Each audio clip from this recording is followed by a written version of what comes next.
everybody. Welcome to another In Love with Horror live stream. I'm so excited about tonight's guest. Like, I can barely contain my excitement. I'm so freaking hyped. I'm sad because AJ isn't here yet, but he will be here. He's running late from work. But as soon as he gets here, obviously he'll pop on and share in the excitement that is in this room. We are talking about found footage. If you know me and you know AJ, you know found footage is like our favorite subgenre. There's lots of things we're talking about tonight as to reason why it is, and we get to hear from some amazing people. So first up, we have Monica and Louie, who are the creators behind Found, which is a brand new streaming app with all found footage. Like, that's wild. That's so hype. Yes. So thank you so much, guys, for joining me. Thank you for having us. Thanks. This is great. I love it. Next up, we have Mike in the building. Hi, Mike. Hi, guys. How is everyone doing today? I'm so excited to have all of you guys here to talk about found footage. Before we get into all the things, I'm going to give everyone a chance to kind of like introduce themselves, give a little shout out. And yeah, so we'll start with you, Monica and Louie. Let the audience know a little bit about who you guys are. Yeah, so I'm Monica. Louie here. How are you, everybody? Thank you for having us. Yeah, we decided that we would start a streaming platform called Found for found footage because we are filmmakers ourselves. And we were like, why not? There was a need. And that's why we're here today. So we are the co-founders of Found. Love it. Love it. And Mike, give a quick little shout out about who you are and where people can find out more about you.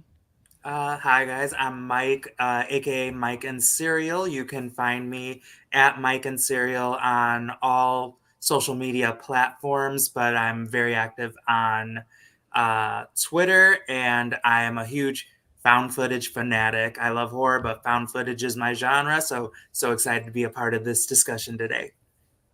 Thank you. So we got a lot of questions, obviously, but I want you guys to feel free to like make this a conversation. If something comes to your mind, feel free to throw it out. Like, it's not rigid. We're just here to have a good time tonight and talk about found footage.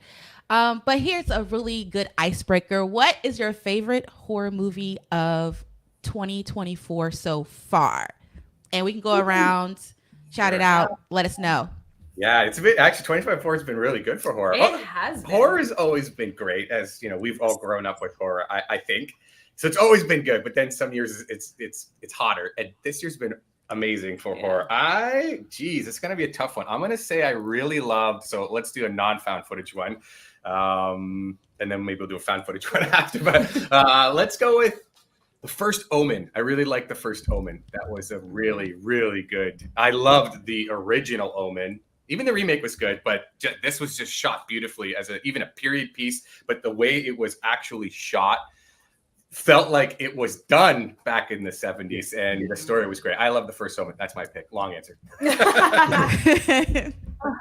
For me, if we're going regular horror, not found footage, I would say Immaculate. I was obsessed with that movie.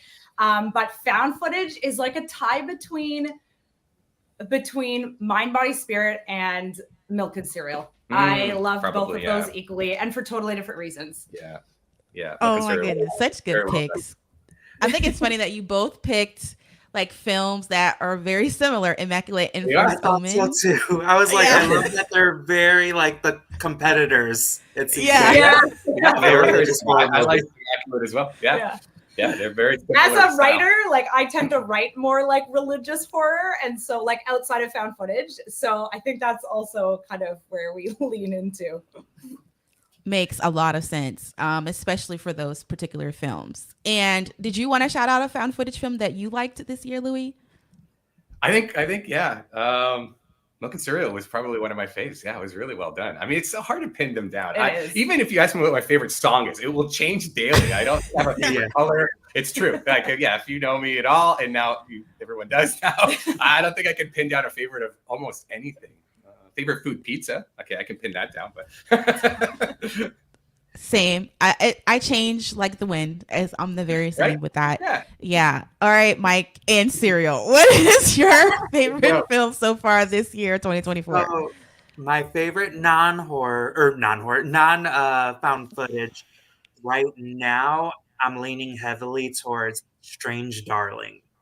If you haven't Ooh. seen it, Haven't just seen it go yet. in as blind as possible. Just look up Strange Darling, watch it, and Yeah.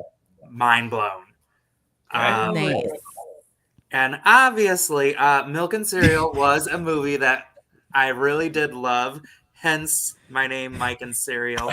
But my shout out for favorite found footage / in-world camera right now has to be Live Screamers. The sequel to Oh. Yes, great. Yes. That was like a week ago it came out. We still haven't seen it Yes, yet. I Oh know. my We've been goodness. screening so many films, it's I hard know, to catch up. But we're a behind. lot of buzz on that, a lot of excitement. So I'm not surprised that. Yeah, that one just my favorite. Like that's jumping into like one of my favorite movies of all time. Wow. That's big. That is huge. So Monica and Louie, Mike and I don't tend to agree on movies. We are very opposite a lot of times. So I have to watch this to see why you feel this way about this film. Yeah, I love we'll that see. so much about films. It's Like I know. everybody can have such different like feelings about anything in particular. Yeah. Which is so fascinating. Absolutely. I agree with that. And it's so funny because I'm like, okay, Mike, did you love this? I always ask him first, did you like this? Have you seen this? How did you feel about it? And then that kind of like helps me how I'm going to feel going into it. I kind of already have an idea. Yeah, if you're It'll be like it or not. opposite. Yeah. Yeah. You're like, okay, he loves it, so it might be mid. Yeah. Love that. Okay, so for me, my favorite so far this year is The First Omen as well. Like, Okay. it was just a dynamic film. I had so many emotions. I'm also a fan of the original Omen. Hey, AJ's in the building. Welcome home. Yeah. Yeah, right. Welcome home. Yeah, so that one was like my favorite non-found footage. Now, I'm debating on my favorite found footage back and forth a lot, but I think I'm going to have to go with Frogman. It was Oh, yeah. such a surprising film, Right. and it ended with I don't such want a to change my answer, but that's why it's so hard to pick one. You're right. yeah. It's so It's gonna hard to change like. throughout the night. I know. I It's know, gonna I change will. again. Okay, I change the answer again. Somebody take Exactly right. Like, the top 100 is number one. Yeah. Right. Exactly. Oh, thank you. Notes. Hi, AJ. All right. He can't hear you. One more time. Yeah. Y'all hear me? Hi, AJ. Hey. All right, I made it. I am home from work. Just walked in. Okay, we're talking about our favorite 2024 horror film, and you can add found footage as well. Oh, okay. Well, I think I heard Yeah. you say, First Omen for me. yep. I think, and you said Frogman. right? Frogman, yes. I'm trying to think of what other found footage we saw this year. Found footage besides Frogman. No, I think Frogman was the one I think I really enjoyed too. Yeah. I was just really surprised by the special We effects also too. mentioned Mike and Cereal. I mean, yeah, Mike and Cereal. Milk and Cereal. Yeah, his name be throwing you off. Yeah. Milk Yeah. and Cereal. I know you really like that one. I did really like that one because Curry Barker's performance as Milk was just like that. Thing was like top tier. Like I was so like taken aback by just like how he was able to do the just switch up and just go like super sinister while also having this weird like playfulness to it. Like and then us walking around the house saying, "What do you mean you don't like it?" Like every single day. Like a good teacher. Right, exactly. Can you I turn think me so up over too. there? Can you do it? Can you turn me up? I don't know how to do that. Let me see. I'm not the tech person, so that's all him. I'm lucky we made it this far, y'all. Yeah, I was gonna say, like, I agree. Flawless. Super So flawless. far, it's been So, all right, let's go up with a follow up of favorite horror movie of all time. All time. See, you can't ask me these questions. I'm The gonna. Okay, Conjuring is mine. The yeah. Conjuring. Conjuring I love is The good. Conjuring. Oh yes, see, y'all are my people. You guys are my people. Yeah. I love I'm a that film. zombie fan. I like zombie movies, like 28 Days, 28 Weeks. I'm excited for 28 years. If we can, yeah, those are horror. They're zombie. Yeah, Conjuring, the whole series. I'm a big Annabelle fan. I have an Annabelle, like an actually Raggedy Ann in my office on the other side. Oh Like, wow. I would love to see the Warrens Museum, so I'm going to lean into those as well. Although the original Omen, if I can go back to the Omen one, was one of my faves too. Again, One okay, of many. Right. You You can- got in the lots, comments, you lots. can be like, well, you have no decision-making powers. Let's give him a question. All right, Mike. About you. So my favorite of all time, if anyone follows me on Twitter, you already know this answer. It is The Blair Witch Project. Nice. It's always going to be found footage, and you can't talk great found footage without talking about The Blair Witch Project. Of course. Yeah. Or remembering being in, at least I saw it in theaters and seeing people so nauseous and like wanting to throw up from it because of the shakiness. And it was like this whole big thing. And I loved that. That was so fun. It was super. Yeah. I mean, sorry, go ahead, Kristie. Look, I said just the fact that like back then, like we didn't have Google the way we have now to discredit people. Many of us, there are some people who knew that it was fake, but I was like 10 years old. So I legit thought it was real. Oh, You? I thought so too. Huh? Do you have any trauma from that? I feel like that was I mean, I never liked camping to begin with, but that did not help. That was it. Yeah, So those you are didn't go to the iconic. woods at all after that movie? Yeah. Yeah, like Paranormal Activity was another big fave, like all-time fave. You know, the whole series I love. Like you're right, just the Blair Witch and Paranormals. Those are like those. You know, you can make a great story without having a $200 million budget, and it can just live on forever in people's minds. That was one of those movies where even as we were all young, I was probably 10 as well. And you just thought, man, you can make these kind of movies too, and you can enjoy these. I loved it. Yeah, it was definitely iconic for found footage. Yeah, that's one of the things I love about found footage is that you can make these awesome stories with barely any budget, and they can make such a heavy impact on the viewers. Like it's nothing like it that That's the beauty of it, Yeah. right? It's like, I mean, you mentioned it earlier, like Milk and Cereal, right? Well, that's made for like what, $800, something like that, like nothing. And it's look how compelling it is. Like that's the beauty of found footage. Yeah, you get a good story and You're good. Yeah, I love it. Love it. Yep. Got some comments. What's up to Taymon, and thanks for joining us. He's talking about Blair Witch. The marketing was so good. Everyone was fooled. I had to leave before the third act. I was triggered. no. I hope you finished it at least at some point. You're right. Yeah, the marketing was very compelling because that added to the realism for the Blair Witch Project. Like, exactly. Yeah.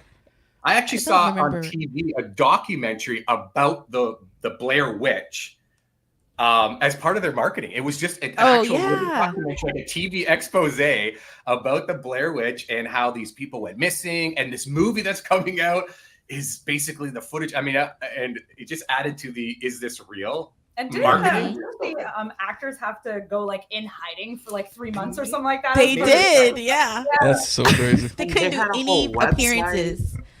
That's great. They did such a great job. Yeah, they went overboard with that, but it was very, very impactful for sure. I think for me, it's The Conjuring as well.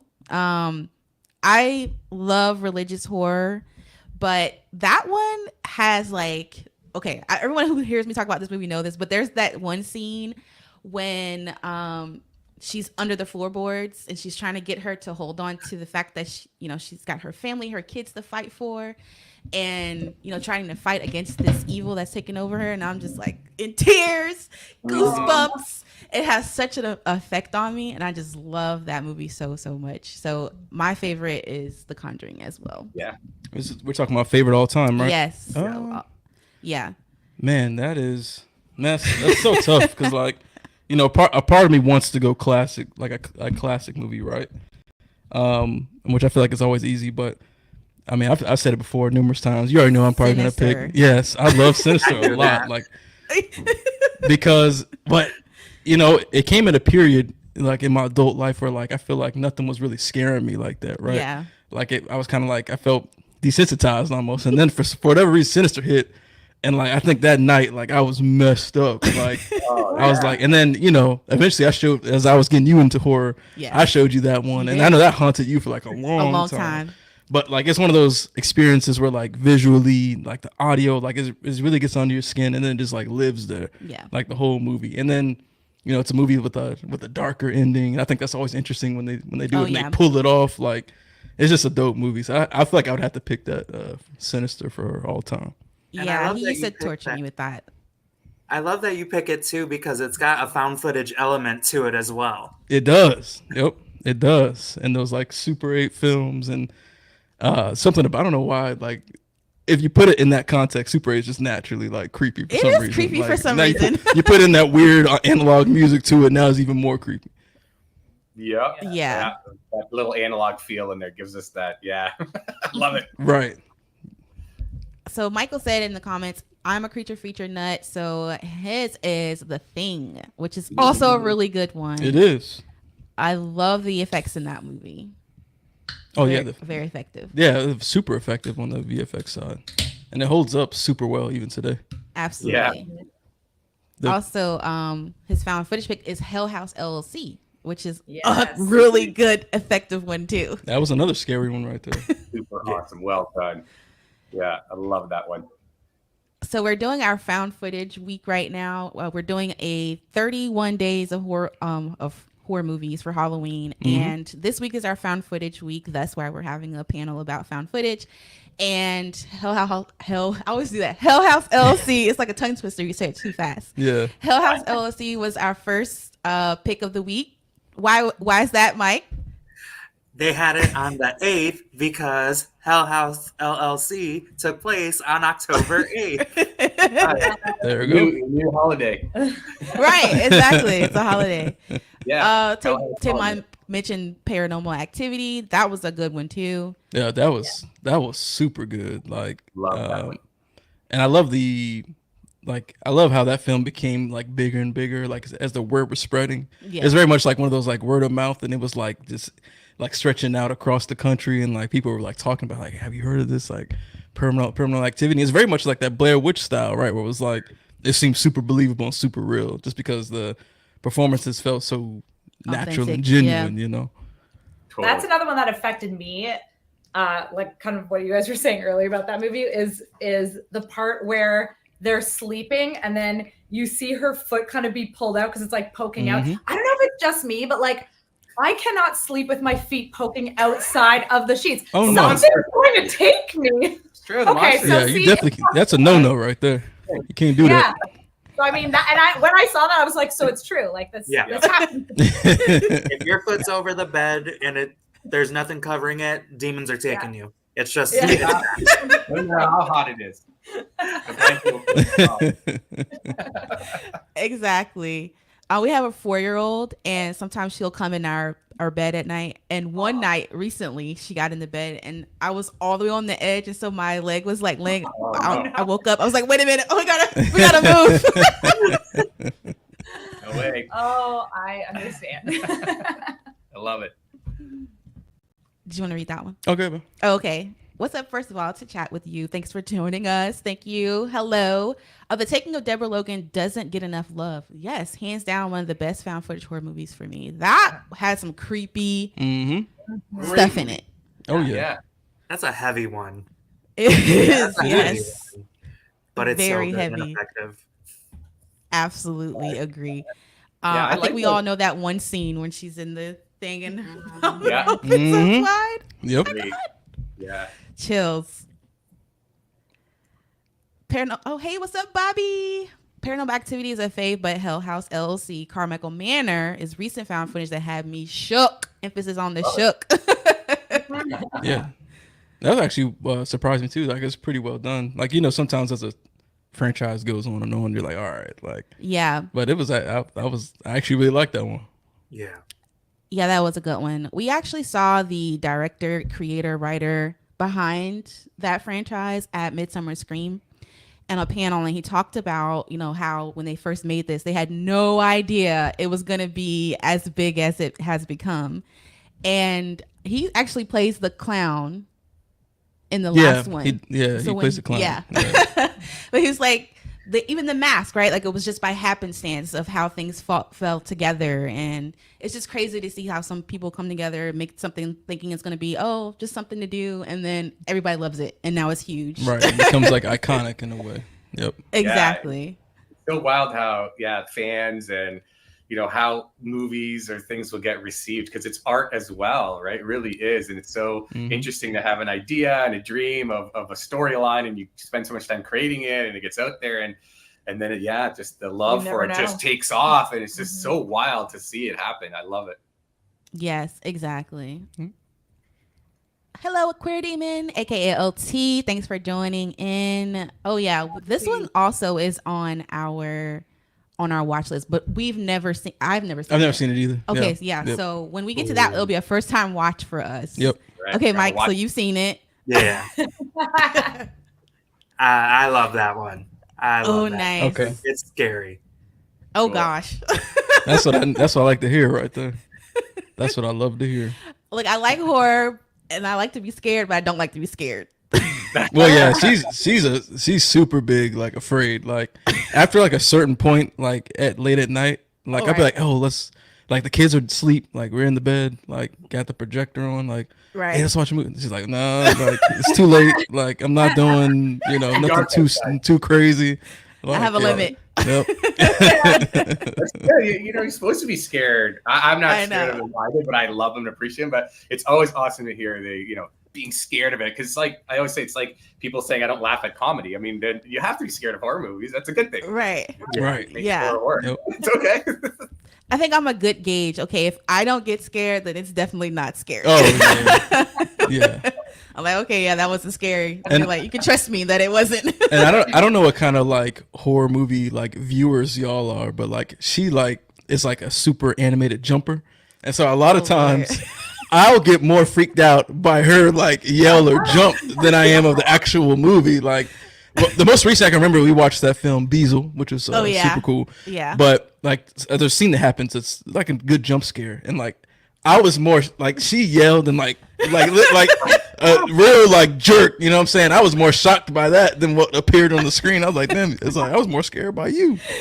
yeah, exactly. Nothing with demons will be on this projector after 10 o'clock. No demons. Put that up on the screen. Yep. You guys need a new live show where it's AJ watching Kristie get scared.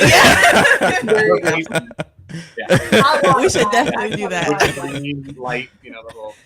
Yeah. Oh, and I'm sure that would be very entertaining. Oh, it will. There'll be a lot of laughs out of that one. Awesome. Thanks everybody for dropping some different movies in the chat. What's our next question? Because you took down my document. Oh, sorry. Yep, I sure did. Let me fix that. Okay, yeah. So we talked a little bit about some of our favorite films, and I wanted to ask this specifically about found footage. Like, what do you love about that subgenre? Why found footage? Especially Monica and Louie, like you guys started a whole streaming app around it. Like, what is it that's so special about it? For me, I started writing horror, and so I, like you, Kristie, I was terrified of horror, but like to the point where I would never watch it for like multiple years. And I love horror as a kid. I'm the biggest fan of Halloween. Like, I love it all, but horror I couldn't watch for the longest time until like 4 years ago, like during COVID. And that's kind of when things pivoted for us with our businesses, because everything had been shut down. And I got into writing horror. And then I understood the formula of writing, and I wasn't scared of it anymore. And I was like, oh my gosh, so now I'm like experiencing all this horror. But then I like wasn't afraid. So it started to get a bit boring for me. And then we watched Horror in the High Desert, and I was literally like the person who couldn't see and had to only like peek through my fingers, and that was what got me. It was that part. And then found footage, I was like, this is it. It's scary, like, because you're there, you're like living it. So yeah, that's probably huge for me too. I love it because, well, two big reasons. One, again, I can't make one decision. Two big reasons. The theme of today. Lou will come with 12 answers. It feels real. That's a good thing. Like, it feels like because of that first person, you're there with them.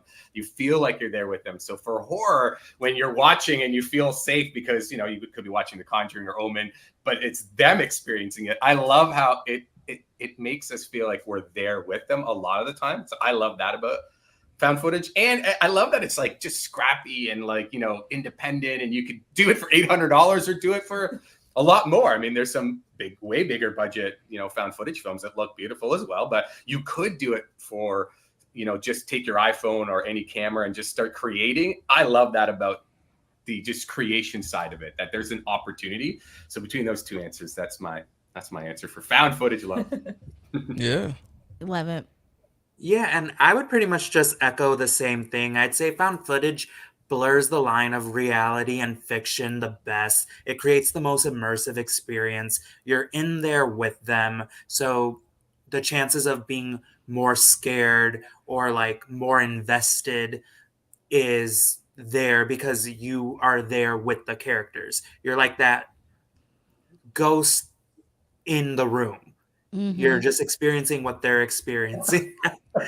And like you said too, it's just I love and support low budget, micro budget indie films, and you can't talk about that type of movie without talking about found footage. I feel like that kind of pushes forward the rest of horror is based off of what people are doing in found footage, because I feel like the what we're experiencing in found footage, like screen life, we're now seeing doorbell cams and surveillance video. That all starts with the in-world camera found footage genre. And then we see it expand to non-found footage horror genres. And I just feel like found footage is always kind of, ever since it became popular, it's kind of on the pulse of horror.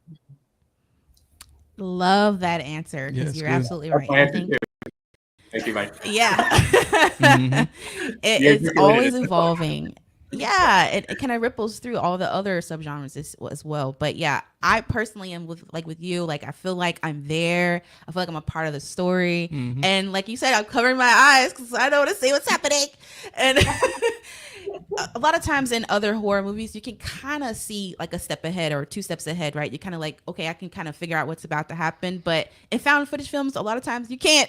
You just kind of like gotta wait until it happens, and that's that extra level of suspense and in the dark most of the times. You don't know what's around the corner. Like, you don't know what to expect, and I think that's what heightens it for me.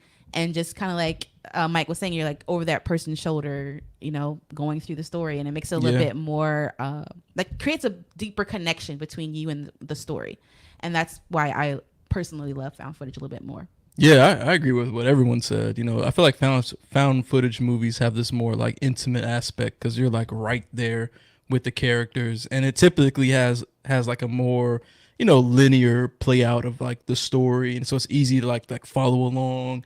And then it's just a really creative medium. Like, you could do so many different things with found footage, and like kind of like what Mike said, you see things start out in found footage, then it moves over. But I wanted to touch on something that Mike said too that I really like as well. Is like, you know, found footage would take on the time period that it's made in. And so I even like to watch those films that are like, you know, a film I really like is Unfriended Dark Web, where, you know, it takes place on a laptop. So those type of movies where it takes place just on a computer screen, it's almost like a time capsule, right? Because you're seeing like Facebook Messenger and Skype and stuff like that. So it's almost like this cool like window into that period in time. And then that adds this extra relatability, nostalgia, like along with the horror elements. Like, there's just nothing like found footage in terms of the subgenres for horror. Yeah, I agree with that. There's a comment there in regards to what you said, Mike. Oh yeah, I've never seen that movie. Have you seen it? Kristie takes. I mean, yeah, it's creepy. Okay. Yeah. It's got that documentary aspect to it. That's and I love documentaries to begin with, just regular documentaries. So when I guess the found footage or mockumentary style is another favorite piece of that, you know, I guess in the found footage sort of genre. It's a really cool space. Love to see that grow. Yeah, we debate with Mike about this too. And I know, Monica, you said the horror in the high desert is what got you kind of into found footage, and Mike loves horror in the high desert. It is one of my favorite movies of all time. Yes. Oh, wow. Big fan of it. Yeah, that's interesting. We are not. Yeah, I definitely was not as high on you know, what was it, horror in the high desert. Like, I like the last part of it. Oh yeah. But everything else just wasn't work for me personally. But that last part was super suspenseful. Yeah. Like, that part was cool. But yeah. Sorry, Mike. And that's the thing is like we said earlier, like horror, things that scare others is not as scary to others. Like, everybody has a difference in opinion of what scares them, what horror is to them. And for me, like, I just loved the story of Horror in the High Desert. I thought it was a captivating subject of I think his name Gary Hines, or I forgot his name, but the main subject, the sister, and it was just a good story to follow along, like a good A&E documentary of like this missing person. And then those last 15 minutes, the jump scare of all jump scares for me, I have never been so scared in my life since that. That's awesome. So were you a fan of Savage Land? That's one of my faves in that mockumentary style. Loved that one too. That one I need a rewatch. Okay. October 31st. Oh yeah, watch it on Found. It was a little too heavy for me at the time that I watched it, but after everything that I've watched, I'm like, I think I'll enjoy it the second time around. Yeah. So I need to tune into that on Found then, because I haven't seen Savage Land. That's new to me. Have you seen that one? Mm-mm. Yeah. So we gotta check that Halloween. one out. It comes out on Halloween. Yeah. Okay. Nice. Now I like the second one in the franchise. I haven't seen the third one, but I do like the second one a lot better than the first one. Cool. So I mean, I'm still in the club. I'm just not in the VIP, you know. That's good. It's a great franchise. Yeah. And I love franchises, especially in horror. You could get that, so you want to see characters or the story continue, which is really nice to see. Yeah, I'm the same way. I like a continuation of the story. Hey Sam from Our Life in Horror, thanks for tuning in. Wasn't a big fan of Savage Land, but just not my thing. I haven't seen that, so I can't weigh in on it. Sam also mentioned As Above, So Below, which is a really good found footage film. That's a cool one. Now that one, I definitely was like this, like that was scary. That's a film that's just got a cool concept in general too, like the circles of hell. And like that's just a dope concept. Yeah, very good. What I'm seeing is I think because in the last many years, YouTube and the way we're using social media as very first person, we're getting so used to that. I think many years ago when we felt like people were saying the shaky cam horror movies of the Blair Witch because you just weren't used to that. But I think we're so used to that style of content that now found footage is just becoming so normal looking. And I think that's actually a great point. Yeah, I never thought about that. Yeah, that's a great point. You're right. Like we've become adjusted to that from the YouTube and Instagram. That makes a lot of sense. And we hit at the right time. Here we go. Yeah. What are your thoughts about The Outwaters? Ooh. This is a good one. Let's in terms of discussion. I did not like this movie. Outwaters. Hold on. I don't think we've seen that one. Did we see that one? I don't think we have. There's a lot of You're still being such a blur now, and I'm like, did we see that? Can't remember. I'll have to watch it tonight. I don't know if that's a good thing or a bad thing. I couldn't even give you a synopsis of this movie because I feel like there isn't one. That's the synopsis. Yeah. Mike, yeah. Mike, where are you at on this one? So I personally did not enjoy it. I saw it in theaters, and not because of the quality of the movie, although it just wasn't for me. But I saw it in theaters, and I was it was an audio nightmare for me. It was all about audio scares and experimental visuals, but the sounds were so piercing that I just was not enjoying myself because I had to keep covering my ears because it was affecting me.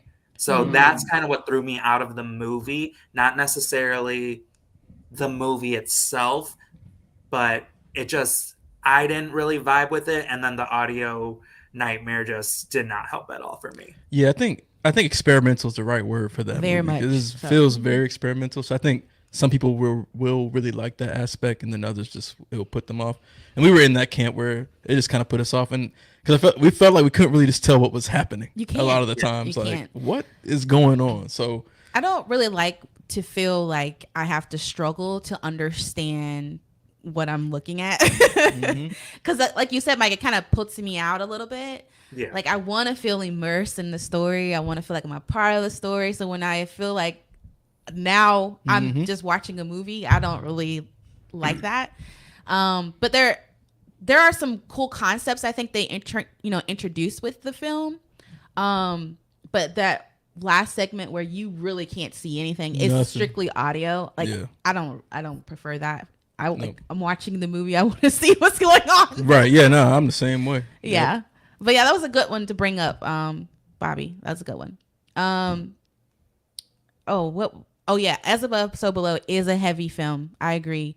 A lot of heavy topics in that one.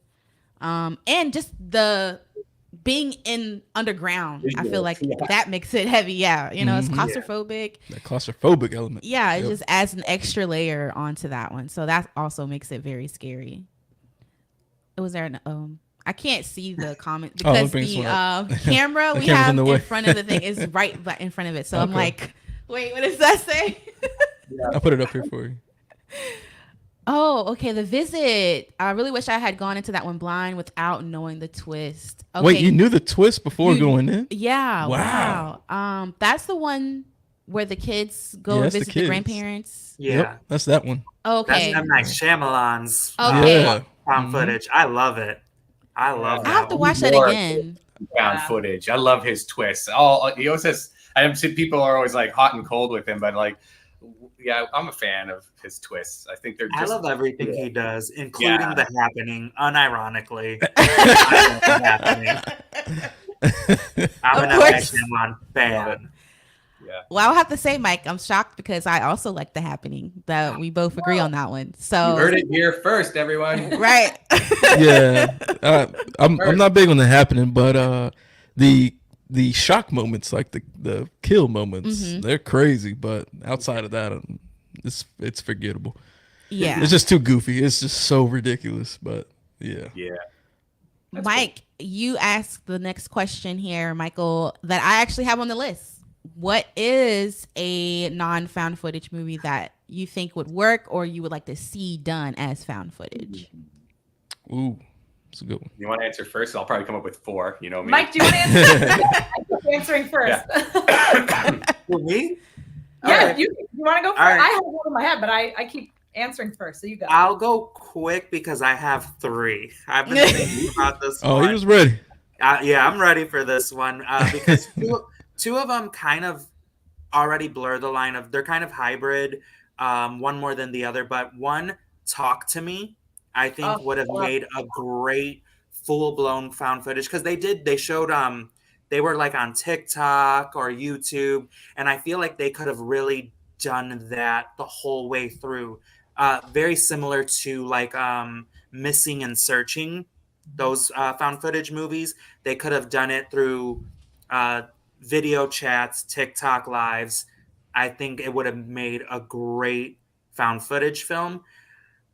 Now, don't get on me for this one, but it also was hybrid found footage, and I feel if they put it all found footage, it would have been even campier and better. But Halloween Resurrection would make a great found footage film. Holy found footage. Yeah, that's cool. Yeah, and that could work.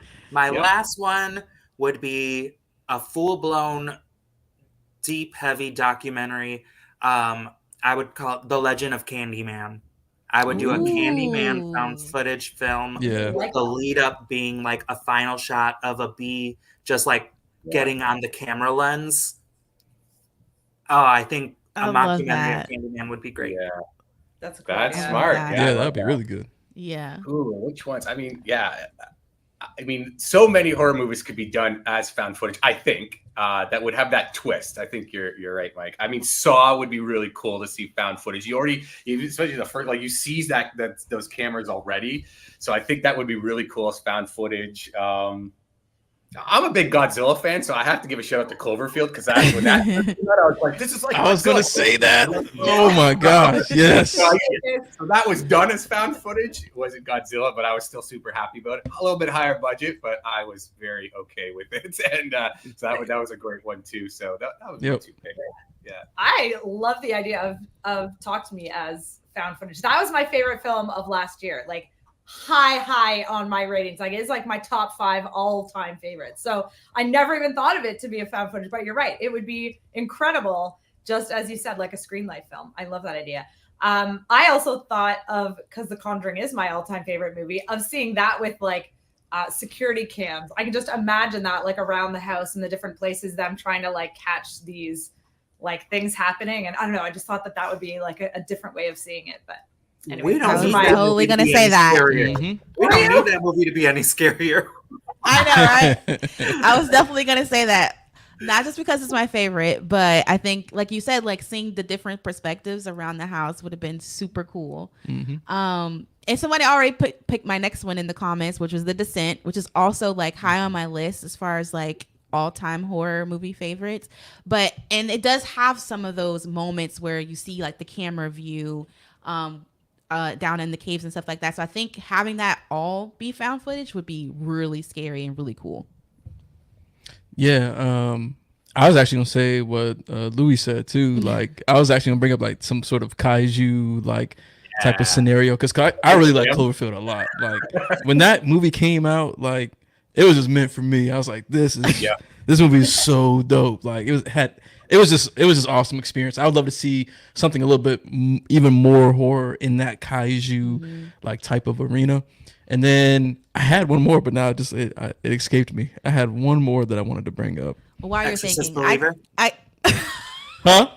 Exorcist Exorcist Believer. Believer? Oh, definitely not. Yeah, no, we don't. I don't even want the non-found footage version of that. I would like to see something with like vampires, but scary. I don't know how anyone would be able to do that. If anyone's listening that's making a film, make a found footage film with vampires and make it scary, please. I'd love to see that. Oh, okay. I know what I was gonna say. Okay. So, it wasn't really a horror movie, but I would like to see some sort of horror spin on it. Remember the movie Chronicle, which had like Michael B. Jordan and the other dude's name I can't remember. It was like found footage. They get superpowers. Yeah. I like to see something like that, but That with was like cool. like even maybe from like a citizen standpoint, where like a villain is just like wrecking shop in a town, and like you're seeing like the superhero villain elements happening. Yeah. But it's like horror in some way. I don't know how they would make it happen, but I just think it would be interesting to see something like that. Yeah, that sounds really cool. Yeah. Oh, someone mentioned Texas Chainsaw Massacre. You know, I think a slasher would work well within found footage for sure. So that would actually be really scary. And something about chainsaws are just inherently scary. That's why they're at. You see, watch Halloween Horror Nights, all that stuff. I always see people hear about chainsaws. I don't know what it is, but I have a really funny story. I'm going to tell it really quickly.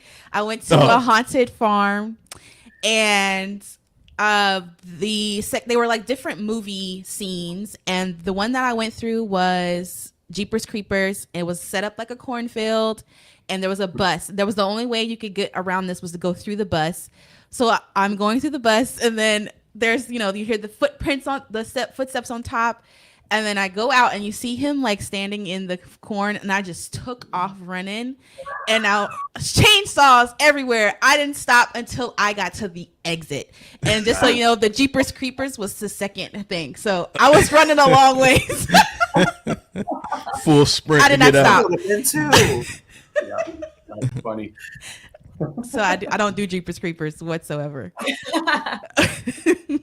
I wanted to point out this comment that Michael said too, because the Brightburn was when like it was like the kid, like Superman's story, but then turned villain. And I'm pretty sure at the end of that film they had like stuff either after the credits or during the credits where like it was like news footage of the kid just like going ham and like destroying stuff. So it would be like in that vein for like a found footage for horror. Great. Oh man, that would be cool. Oh, Bobby said A Nightmare on Elm Street. Maybe do a sleep study where you can actually see inside the nightmares from another person's POV. We talked about something like that. That'd be cool. A long time ago, we had similar. We didn't think about Nightmare on Elm Street. So that's a really good, a good idea, Bobby. We were thinking, what if we could see inside their brain, and that becomes the point of view? So yes, we love it. Okay, well, cool. All right, Monica, you can write it and get that shot. All right. What's our next question? I don't want to keep you guys too much longer. All right, yeah, so let's get into it. Monica and Louie, you guys launched an app around found footage. Tell us what that journey has been like. What ignited this? Like, How did you Yeah. start there, and then now you have a full-blown app online? Crazy, right? Like, how did we get here? I don't even Yeah, know. this is a great blur. I love it. Yeah, the idea came to you like a year ago. We had just almost finished up our film with post-production. Our film is Invited. It's a Screen Life movie. And yeah, you had that idea because it's very, as all indie filmmakers know, it's extremely hard to break into any form of Hollywood anything. And yeah, do you want to tell that story since it was your idea first? Yeah, I mean, yeah, it was, and it's not that, we go to the markets as producers as well. So, how hard it is to, again, break in, even having connections and building connections. So when we're like doing the indie route, it's just, exponentially difficult for all of us and all the filmmakers out there.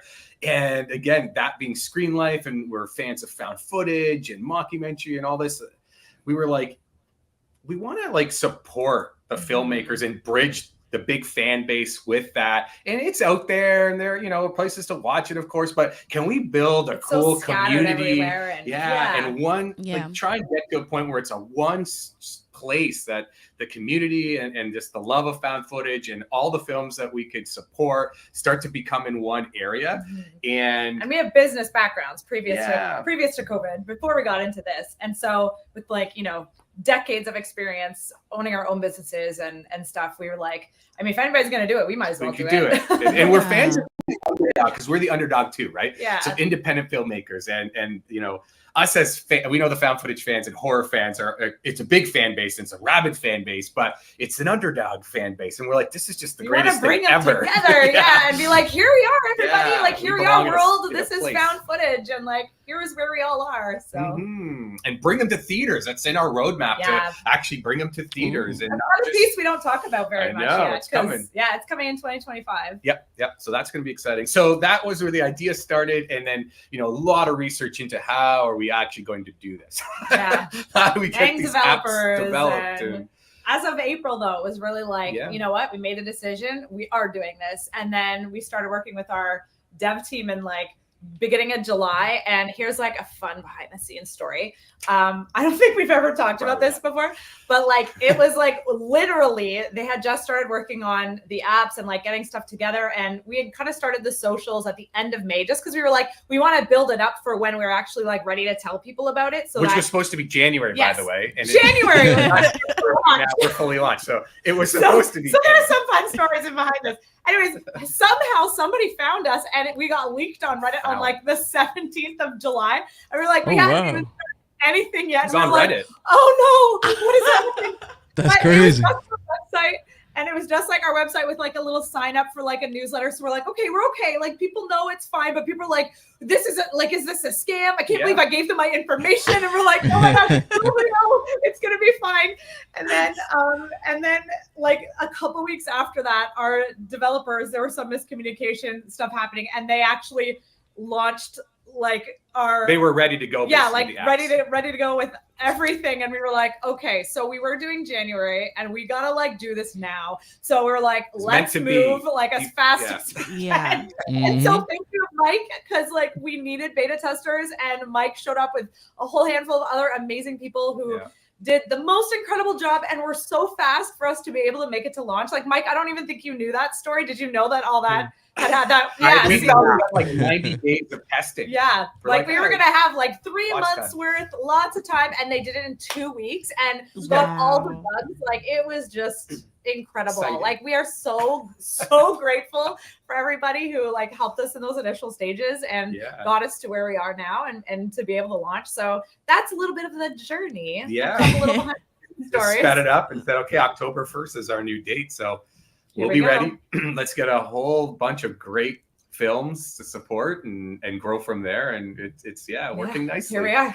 And thanks to everybody. It's very excited. I love to see on Reddit. We actually have very positive comments on Reddit, which you don't see on Reddit. So thank you to everybody. That's a big achievement right there. Reddit is it's cutthroat over there. Cutthroat on Reddit. It's rarely positive on that side. Yeah, which is really, really awesome to see. We're really happy about that. So thanks to everybody. That is awesome. Well, what an amazing journey it has been so far. But Yeah. like, what is your hope for Found? I know you kind of mentioned a little bit about some other things down the road. So like, what are you hoping that this will become? I I know we love listening to, people's excitement and films that they love and that they would like to see on Found or can't find anywhere else. And it's for me really fun to like start to dig and like emailing other countries. Sometimes I have to use translator to see if we can get in touch with those filmmakers and then start to hear back from them and then start to actually license them. And we're going to release them as we start the next month. To me, that's like, going to be Christmas every day to like have these, really exciting films that people are just looking for that we are going to be able to support. I think that's really fun. And it just, to us, I think both of us brings the community and the fans together on the platform with the filmmakers is sort of one of the, I guess, pillars and goals. Yeah. I know is one of my wishes. Yeah, I know bringing it's people both of ours. together and Yeah, that's the best for sure. yeah, we want it to grow as a huge brand that can do that and bridge that. And like we mentioned, theaters, we want to grow theaters so we can put classics and new found footage films that would never maybe get that wider release. You see 4 or 5 spots, and which is really exciting. But we really hope to build out a nice network of a monthly found, night and in a lot of theaters across North America, and so we can support there as well. Because you guys have said it yourselves. You're watching them, and it's dark, and you get scared, and that's what horror is all about. Not just streaming, and we love the streaming as well. But yeah, that's one of the things. What else am I missing? No, nothing. Our goals. Yeah, Maybe in like a fest. Sounds like maybe even a festival type I know, situation. a Found Fest. What? Like that would be cool. Just a lot of cool. That would be ideas. dope. I love the ideas. Yeah. That would be super dope. So what actually is like that process like, I guess, from like the filmmakers side of things? Like, do they just hit you up and say, "Hey, I want my movie on Found," or like how does that work? Yeah, some do. Some on Instagram, email. We have a process. So right on our website, foundtv.com, they just scroll down and there's a big button that's like filmmakers submit here. And then they can submit their film that way, which helps us to keep track of everything. So that's mostly how we've been getting submissions when they are coming in through that. But like Louie's obsessed with finding like the hard to find detective films. work. Yeah, he's like Indiana Jones of like found footage. So if you think that there's a found footage movie out there that you cannot find, he will find it. Or I'll make it. Yeah, That's dope. fun. Yeah. Now, Mike, you are a beta tester, and we've kind of dabbled on there as well. But like, when you heard about this, because I know I found out about Found through you. Like, what was it that you were like? I know you like found footage, but what was it about Found as the app itself, like, where you were like, "Oh yeah, this is gonna be amazing. Like, I need to tell everybody and their mama about it because that's what you've been doing." Like, so what is it that attracted you to this app? So what happened was we're all in the same Discord for like a found footage Discord, and I have not heard of Found TV. But then one day I just got like a Discord notification in the found footage one, and I looked in and it said Found TV streaming app looking for beta testers. So I was like, oh, okay, looked into it. This is going to be a streaming service for just found footage. Obviously, I'm there. Let me give it a chance. Let's hope I can become a beta tester. That'd be so cool.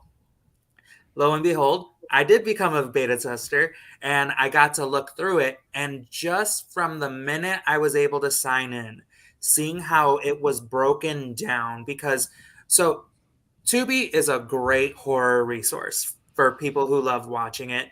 And Tubi for the longest was one of the best places for found footage of finding stuff that you haven't heard of, more obscure titles, the low budget, micro budget stuff. But it's hard to find in Tubi because it's just general horror. Mm-hmm. And you're scrolling through and it's hard to find when you're looking for found footage and you're just got to click on everything for a trailer to see if it's that. So Found, obviously, it's all found footage, but they break it down into monster flicks, screen life. Like there's so many different subcategories. And that's a huge thing to me is all the different types of subgenres within this subgenre.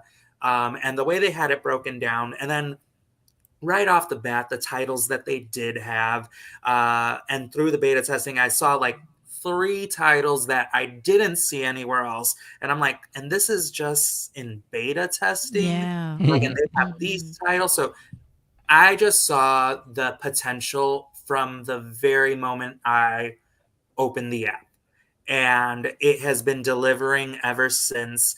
And I think the reason why it's so easy to keep like running the support and like I'm always going to be talking about this is because of Monica and Louie and how reachable they are, how authentic they are, how transparent they are. Because, and even still, beta testing's over, but in this Discord, there are people, if they run into some type of issue, they let them know. And I'm not joking, like almost immediately. I feel like they are just like staring, waiting for stuff to happen. Let's save them. And they're doing such a great job. Like they're on it immediately. And like I said, they're so reachable. Like I was so excited to meet them like through this, but I've already spoken to them. I already feel like I know them, and they are fans of found footage. Like they said, they are creators. Invited is one of my favorite of the year. It was fantastic. Wow. Thank you. See the passion for found footage in every project that they're doing. This one is no exception. I just see so much potential. Everything that they say, like what they want, I already see it happening. So like, and I'm excited that I got to start from the ground floor with them. Yes, That's amazing. Thank You should. you so I'm gonna much. clip that for you and send it to you guys, and you guys can use it as a testimonial. Right. Yeah. Oh, for sure. Shout out to Corey from Wilkie's Movies and Music. Thanks for tuning in. And Jazzy said, literally have to scroll for hours trying to find fun footage gems on Tubi. It's like a part-time job. Yeah, I 100% agree. I do also love that it's very organized, and I'm type A very much. You guys have seen my outlines and my emails and all that kind of stuff. So, I like the organization. That's like a really big thing. Even on other stream, not just Tubi, because there is a massive catalog with Tubi as far as horror, but even other, streaming platforms, they're not as, I just think that people don't really cater to horror anyway. Yeah. And you can feel that difference on Found. Like, okay, this is home, you guys. This is where you belong. So like Mike said, as soon as you log in, it just feels like, okay, this is made for people who love found footage. Yeah. Now I know I came in a little bit late, but did y'all talk about yet? Like, of course, we know the website, but is Found accessible through other means and platforms? Got it. Yeah, absolutely. And that's where we were so happily surprised when it was early and it came out so quick, because we were rolling out on so many different devices. So and worldwide. That's another thing that we wanted to make sure we have worldwide access for almost like 99% of the films out there. It's worldwide, so people in many countries that would never get any of the other platforms, this is available, which is important to us. But yeah, Apple TV, iPhone, iPad, Roku. Android TV, LG and Samsung are up on the way, and they're just waiting to get approved. And we do have Fire Stick, but we're working on a couple pieces of the Fire Stick, but that's going to be 100% ready to go shortly. And and of course on browser, if you're just logged in on your browser, you can watch there too. So we want it to be accessible and on so many devices. And it's working nicely. And thanks to great testers like Mike, and others that are just keeping us in the loop on anything you might find. And we're on it as quick as possible. Get the dev team to test and fix and make it as smooth as we can. And I think it's going really well. Oh, awesome! That's good to hear. Really I love when you got a lot of different options with the devices and platforms, from the smart TVs to the tablets and phones, and of course the browser. So that's good to hear. Totally. And the worldwide is a game changer, because when I was finally telling everybody about it, I have a lot of followers and friends in like the UK, Ireland, Canada, and they're like, oh, is it going to be just another US app? And I'm like, so excited to tell you, like, no, you're actually going to finally have access to this. And we're Canadian too, so like we're like, we get it, we understand. And it's cool because we offer a subscription, of course, where you have no ads, but we do know that it's important nowadays to have a free option. And we appreciate it, no pressure to subscribe because there are ads on there. We really love and appreciate everybody who even has a free account because those ads pay the filmmakers, so it's really nice to have that option for anybody who doesn't, want to pay a monthly fee. Totally fine with us because, we have an avenue to make sure the filmmakers are still creating revenue. It's really nice to have. So we really appreciate anybody who's just supporting in any way, of course. Yeah, I think the free tier is always really cool. I feel like it makes it such an easy, barrier to cross for people to like, even people new to found footage who's like just curious. Now it's an easy way to just get them to check out and be interested in it. And I feel like that's why like Tubi also became so big. It was so easy to access, free, and just watch content. So that free tier I think is a pivotal, not even just from the financial standpoint, but just from that barrier of entry being super easy.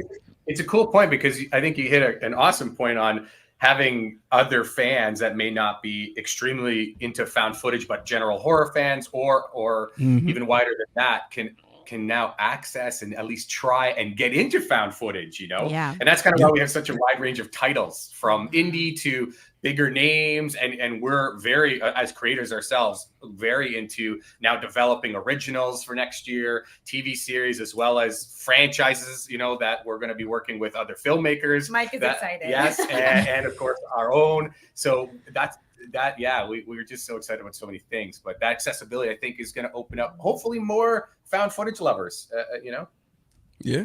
That's the goal. Come on to the club, you guys. Yeah, you got to join the club. You got to join the found footage club, y'all. Okay, this is a super random question, but I'm super intrigued by your logo. So, does it mean anything? What was your question, though? Oh, like, does it mean anything? Like the weird things in the circle, like does it like what is it looks so cool, like a nest or something, kind of like a camera. So initially our logo was one of those iris aperture sort of like camera. Yep. And so we had I'm going backwards here, the actual font is our font design. We had it designed specifically for us. It's completely our font. And I froze. Are you guys seeing us still? We can still hear you though. You're fine. You're good.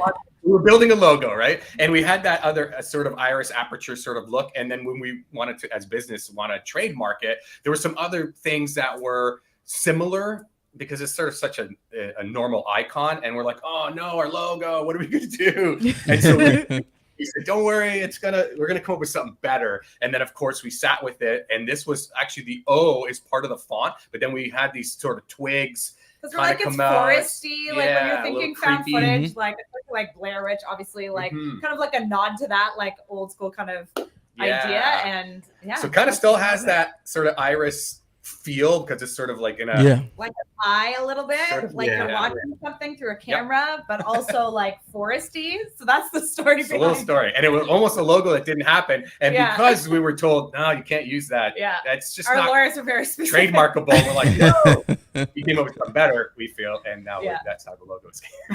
So creativity came out of it. Pretty fun. Oh yeah, that looks cool. I really love it, and I do see like the whole concept, and it fits very well. Yeah, I agree. Well, first of all, thank you guys so much for coming on to talk found footage with us. I just have a quick couple questions and then we'll let you guys go. So we are hitting our time limit. This has been a great conversation, super fun. Like I'm big fans now. I won't stop talking about found. So you got some more people in your corner. We're excited for you guys and hope it hits the goals and it's as successful as you want it to be. Absolutely. We're hyped for you guys, seriously.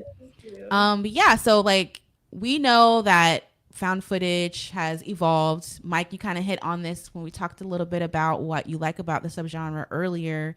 The use of different types of cameras from like the Blair Witch Project and like the use of social media and stuff like that, like in Deadstream, live streaming and stuff like that. Like what is something you would like to see more of in the future when it comes to found footage?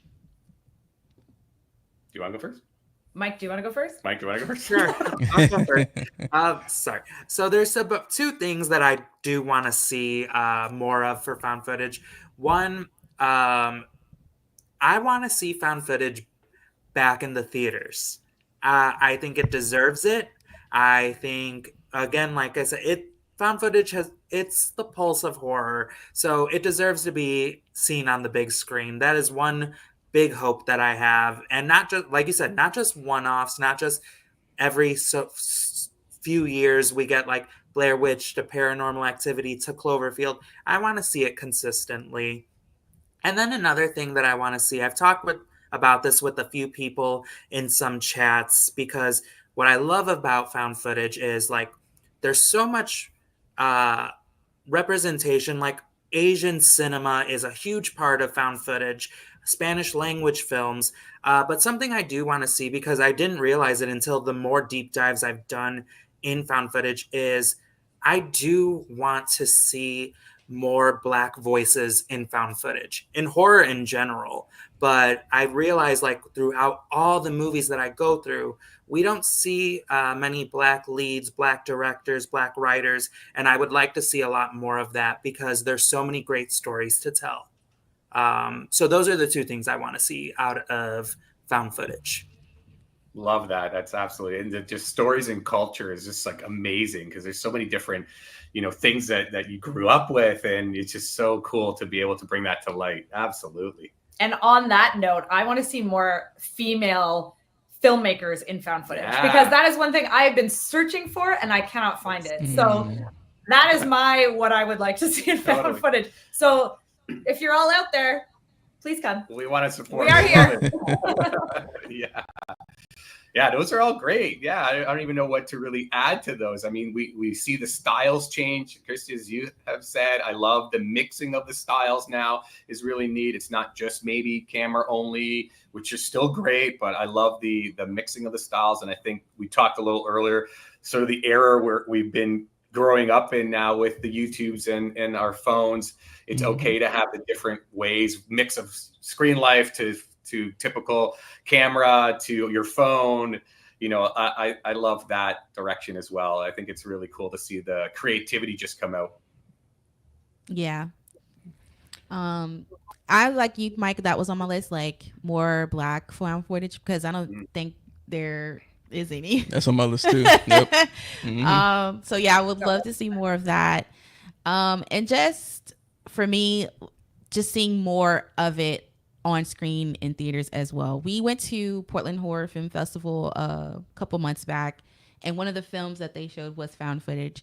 And I don't know, it's so different seeing it in theaters. I don't think I've seen a found footage film in the theater in a very, very long time. I think Paranormal Activity might be the only one I have seen. Yeah. So that was like a totally different experience watching a found footage in a theater. With the big crowd, the reactions, or the sound, like it was super dynamic, and I definitely want to see more of that happen as well. Yeah, I agree with that. Of course, I agree with the Black creators in the found footage space. That's something we've talked about, Kristie and I, previously, like a lot. It's like, man, like there's not a lot of us like making found footage. I don't know if this exists, because I don't know, but I can always be put on. But I'm curious to see like what a found footage horror series would look like. I don't know if that's like something. A show? Yeah, like a show. I don't know if a show exists, like in the found footage capacity. But I would be curious to see how that would look. I think that'd be kind of cool, especially the format. Given what we talked about earlier, when Louie said, like with the YouTube, the social media, like you could almost create episodes that are like diary entries, whatever the case may be. But I'd be curious to see how a found footage horror series or show could come out. Somebody can do something really creative with that, I think. So can I put you on a show real fast? Yeah, put me on. There was a show, and I would love to see it revived, but I think it would cost too much money. But there's a show, was it 2012-ish, called The River. It was like on ABC, and it was this exploration, I want to say in the river that I cannot think of in South America, the Amazon. It was like an excursion trip during the Amazon rainforest or whatever. Someone was lost. They went to go find them, but it was all shot found footage style. Ooh, okay. It was creepy. It was good. And it just unfortunately was rivaling some really big heavy hitter shows. So the viewership suffered. But when you look at the ratings were good. It was the viewership that was down. So I would like to see that revived. And that's a great found footage show. Oh, I'm gonna check that out. I have not heard of that at all. So that is, that's definitely at the top of my list. After I finish Dark Matter, because I got one episode left. Yeah. Oh yeah, he's obsessed with that show right now. All right, final question, and then we'll let you guys go and enjoy the rest of your evening. And thank you to everyone who's been in the comments and tuning in live. If you're watching the replay, thank you as well. But here's our final question of the evening. We all know that horror movies don't really win Oscars. For example, Hereditary needed an Oscar. That's a snub right there. But if you were to give an Oscar to a found footage film, what film would you award it to? Ooh, film? I would do Be My Cat for Best Actor. Because he's amazing. Awesome. As a regular human, he's so great when you like talk to him. He's not crazy for real. No, and then to see that is so different. He is an incredible actor. Yeah. And obviously director and writer and stuff, but still, I was like, so amazing actor. Ooh, okay. That's a great one. Yeah. Deborah Logan. it's a good. Okay. Very good story. Well done for. Yeah, absolutely. I think of Deborah Logan. I would go with that. All right, Mike. So I feel like we could still give them this Oscar. I think they deserve it. I think the Blair Witch Project needs a Lifetime Achievement Award. Yes. The entire team, I feel like not even just horror. I feel all indie, low budget movies owe the future of film to the Blair Witch Project. Yeah, it was iconic, like we said at the time. Absolutely. I know some like major studios are starting to make sort of offshoot mini production company studios to look now for that, because it was such a huge, not just because of the dollar amount, but just this could be a thing that people love. So you're right, that a Lifetime Achievement Award, I would vote for that too. Yes. Same. And it looks like everyone in the comments also agree with you guys' choices. We have Deborah Logan and the Blair Witch Project. It definitely did make a really big impact. And even now, I know that they're trying to get some sort of like, was it recognition or payment or something, royalties for the work that they did. And it's deserved. That film definitely, it kind of launched a lot within the subgenre, and is deserving of any kind of praise whatsoever. So I hope they get it. And I don't know anything about the sequels. I didn't watch those. If you guys watched those, but I hands down, the original Blair Witch definitely deserves an award. Yeah. I feel like I might just go with that by default, because I don't have an answer right now for this question, because like I've been trying to like run through my brain of like the different Oscar categories and trying to align them, but I can't match anything right now. But I think the Lifetime Achievement Award is a good route to go for something that has made such a big impact on the industry, from the low budget aspect to the found footage aspect, even the marketing aspect. I think it's created the avenue for a lot of things to follow in its footsteps. So I would go with that. I would go with that as well. Yeah. The remake was surprisingly good. Almost in a Texas Chainsaw remake kind of way. Okay. I liked it. Oh, you did? Okay, Mike. I might have to check it out then. I might have to check it out. Let's see how it stacks up. Now that I have not seen the Blair Witch Project in years, but I could tell you beat for beat what happened in it, because that's just how effective that movie was for me. Yeah. I know you don't really remember it. No, I just remember the ending, because the ending is just super strong. It's unforgettable, and it really messed me up. I haven't even watched the film in a long time, But the last 60 seconds is ingrained in my brain because it terrified me so bad. Yeah. That was super scary. Yeah. So we all agree then where we should get the Lifetime Achievement Award. Congrats. Right. Congratulations to the movie. But yeah. All right. Well, thank you guys so much for tuning in. Everyone who's watching and commenting. We appreciate you guys. Thank you, Monica and Louie, for stopping by. I appreciate it. When I sent my email to invite you guys, I was like, oh, they're probably not going to see this. We try to answer everything within 24 hours if we can. I told you, they're on it. Like they're so responsive. I love these two. Yeah, so they're not getting no sleep or anything.